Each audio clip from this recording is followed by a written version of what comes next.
પંચાલ સમાજના કુળદેવી શ્રી વહાણવટી સિકોતર માતાજીની ધજા ચડાવવાનો અને નવચંડી હવનનો પ્રસંગ યોજાયો। પાટણ જિલ્લાના ચાણસ્મા ખાતે પંચાલ પરિવારના કુળદેવી શ્રી વહાણવટી સિકોતર માતાજીની ધજા ચડાવવાનો પ્રસંગ તેમજ નવચંડી હવન પણ યોજવામાં આવ્યો હતો। આ પ્રસંગે ચાણસ્મા પંચાલ સમાજના લોકો જે અમદાવાદ, મુંબઈ જેવા શહેરોમાં વ્યવસાય માટે સ્થાયી થયા હોય તે તમામ લોકો ખાસ દર્શનનો લાભ લેવા ચાણસ્મા પધારે છે। માતાજીની ધજા અને ફોટાની શોભાયાત્રા સમગ્ર ચાણસ્મા શહેરમાં ભ્રમણ કરી નિજ સ્થાન પર પરત ફરી।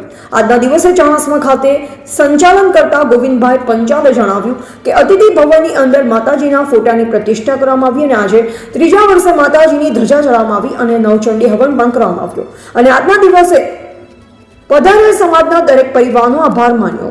એવા ચેતન શાહ ચાણસ્મા।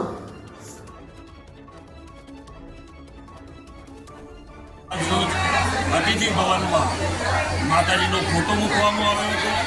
તે નિમિત્તે ચાણસ્મા પંચાલ પરિવારના દરેક ભાઈઓ અતિથિ ભવનમાં ભેગા મળીને માતાજીની ધજા તથા માતાજીનો નવચંડી યજ્ઞ કરવામાં આવે છે અને બધા જ સાથે મળીને માતાજીનો મહોત્સવ ઉજવીએ છીએ।